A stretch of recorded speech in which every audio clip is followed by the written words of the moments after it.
Hello and welcome to day 2 of the Spring Cleaning Challenge.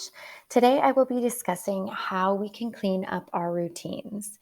Routines can be both a blessing and a curse, but when we are intentional and strategic about how we create routines for our chaotic lives, we can find a good balance somewhere in between.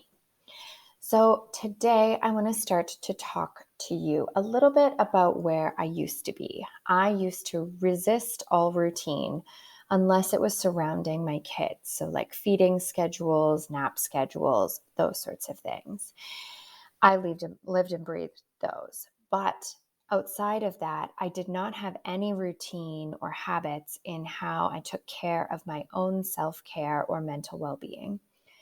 And I didn't structure my days with any sort of routine or anything like that. And so I would just start this huge to do list every day and try and tackle it all. And it usually left me feeling overwhelmed and like I was failing because, of course, I never got to half of it because, kids interrupt things and things can go sideways.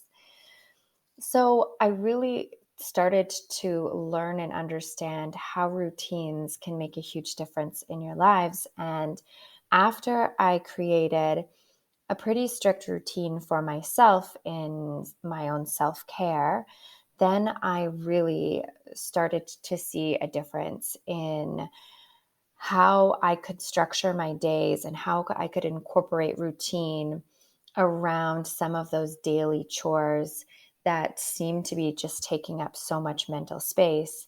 And so when I started to also do some daily routine for things like laundry and cleaning and stuff like that, I found that I didn't feel so bogged down by structure. I actually had more time to myself, more mental clarity, and I was able to have more fun.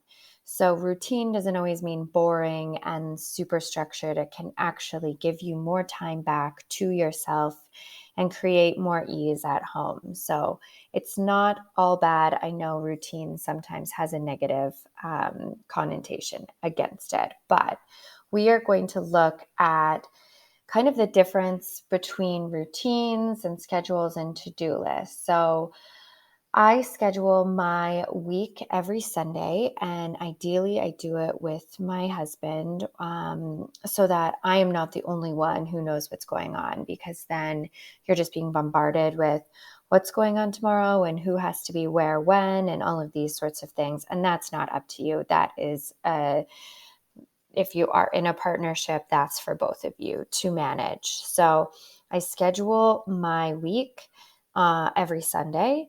And then from there, I only put in my timely to dos into my planner. So this means things like preschool drop off or booking a dentist appointment or a work meeting. To dos are time sensitive. And before, I was getting super confused and just putting everything I could think of that I needed to do into my planner. And it was just overwhelming. So things like laundry and stuff like that. Um, and those sorts of things are not super time sensitive. Obviously, you have to do laundry on a weekly basis, maybe a daily basis. You have to do grocery shopping, maybe you meal plan, all of those things. But they're not as time sensitive as things like appointments and stuff. So only putting in your to-dos into your planner that are time sensitive. A routine is a sequence of 3 to 5 actions that you can do one after another so that it becomes more of routine, something like a habit, something that you don't have to think about as much. So one routine we all have in common would be how we get ready for bed. So we all do it differently, but the gist of it is we probably put on our PJs, we brush our teeth, we take off our makeup, we go pee, and then we go to bed. So we don't think about it. It's not taking up any mental space of like, what do I do next? What do I need to do? Because it's become so routine. It's something that's just become a natural part of our day. So if we transition that into how we care for ourselves and how we handle things like laundry and cleaning and dishes, then it really becomes less of a chore weighing on our shoulders at the end of the week when we realize that we haven't gotten around to it and it becomes more of a natural habit. So, I'll give you a few more examples of easy routines that you can incorporate into your day to day. But for now, let's discuss our routines for our self care. So, me time essentially. So, we are all busy with either work or families or both, our social lives and everything in between. And it's just really easy to forget about prioritizing our own needs within the mix of it all. And this is why I love to have a meeting with myself every morning so that I know that I am prioritizing myself before the chaos can take over and I am pulled in a million different directions. So I have this time scheduled in before my kids wake up every morning, and I use it to prioritize my needs. It's an hour to 2 hours. And my kids sleep throughout the night, so I am not sleep deprived. I'm able to do this. But if your kids are not sleeping through the night, then you're probably going to want to do this in the evening before you go to bed so that you are able to decompress and still get your sleep, because sleep is probably one of the most important things that you can do for yourself. So I've created a routine for myself that involves me waking up, like I said, an hour or two before my kids. And then I lay in bed and I meditate. I do a guided meditation for whatever kind of sparks interest in my mind. If I had a bad sleep, maybe it was something to do with uncovering some of those feelings or anxiety that I'm experiencing. Maybe I just want an energy booster. So I do guided meditation based on how I'm feeling when I wake up in the morning. And then I journal. So I journal about, I either have prompts that I have laid out, or else I just journal with whatever is off the top of my head, that just getting things on paper, feelings on paper, to really help me feel more at ease.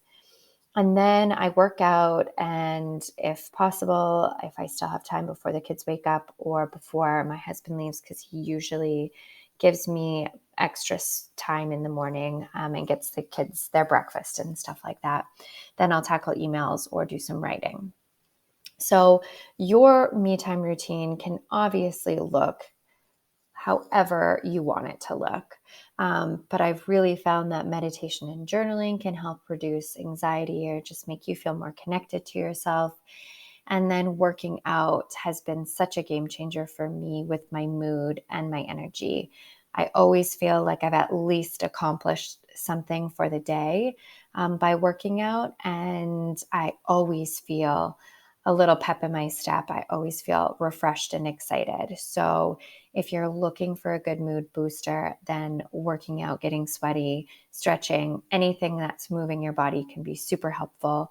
But again, if your kids aren't sleeping throughout the night, really try to do something for yourself in the evening that's going to help you relax and unwind from your crazy day, because you have been up since, it could be 2 in the morning or what have you. You need to really settle and feel connected to yourself before going to sleep. One of the other things I've also started doing, because we're on from the time our kids wake up to the time they go to sleep, and those are long, hard days. And because I'm home with my kids all day, I have started to schedule in time that I can do something for myself throughout the day, even with my kids being present. So now that the weather is warmer, I make myself a coffee and I take my kids on a walk while I listen to a podcast. So they're free to kind of roam around and pick up pine cones or either just relax in the stroller. And I'm able to give myself some time to just refuel and connect to something, learn something. It's super important to me. So I've been giving myself space to do that throughout my day as well, which really helps, especially around 5 o'clock, when you start to feel the crazies of from the kids and from yourself, and the hunger and all of that sort of stuff starting to happen. So now with creating some routine in your day to help with things that can make you feel overwhelmed. So things like, toys piling up, paperwork piling up, dishes piling up, the laundry, those sort of things that are taking over that mental capacity.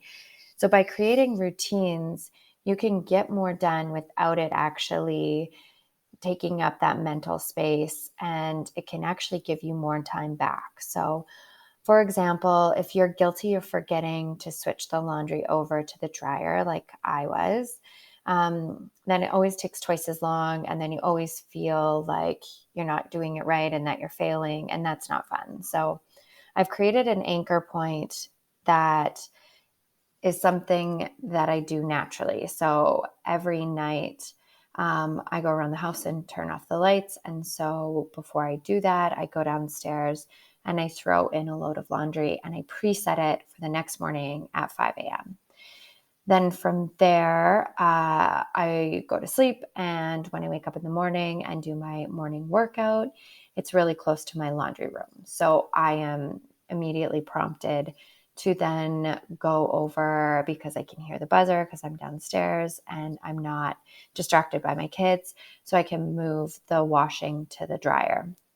Sounds super simple, but it actually has helped me to remember this thing that was really getting on my nerves and driving me crazy. And now it's become a habit. So I don't have to worry about it so much because I have done it time and time again where I don't have to even think about it. It's just become more of a routine. So, really look at whatever it is that feels overwhelming or challenging in your day and ask yourself if you could create a routine around it to help ease some of that overwhelm. So, one of the things that drives me crazy is stacks of paper on the countertops. I hate overwhelming countertops. And so, for me, I have again, at nighttime before going to bed, I go into the kitchen and I see whatever mail or stacks of paper, school forms, anything like that, that's sitting on the counter, and I just go through it. So I keep the file system close to where the paperwork piles up so that I remember to either file it or just take a picture and I'm able to upload it onto the cloud, or you can recycle it, whatever it is that works for you. Try and think of strategic ways that aren't going to cause you more work, and are going to help you at the end of the day just feel like you've accomplished more. So, one other example could be that if you have a super overwhelming household and you feel very disorganized, like every closet and cupboard is just jam packed, but you don't have time to go through it all, maybe commit to 20 minutes per night where you can tackle just one drawer. So maybe it's after dinner, you've already finished doing the dishes, and your husband is reading bedtime stories or something. Just take 20 minutes to tackle one drawer. And if anything, at least you're making progress. You're working towards a more organized home, and it becomes more of a natural habit instead of something that's just sitting on your to-do list, taking up mental space and driving you crazy. So these small, subtle changes can make a huge difference. And I know that it is very unrealistic to walk away and just create a million routines and expect it all to play out perfectly. So today and for this week, I challenge you to create either a morning routine or an evening routine that revolves around your self-care, so me time, and try and stick to it, as well as something that's making you feel overwhelmed this week and trying to come up with a strategic way to create a routine to help ease some of it or just take some of that mental load off of your shoulders. So let me know what you come up with and how it helps, or if you have any hacks yourself that you're willing to share. So I will be back tomorrow with day 3 where we will be discussing our energy and how to boost our energy, because as moms, we all want more energy and we are all feeling like there's a lot of energy vampires out there, whether it's your kids or social media or drama or anything like that. So, how we can shut that out and really say yes to things that give you your energy back and fill your cup. So, check back tomorrow for that. Thank you so much for your time today, and let me know if you have any questions. All the best.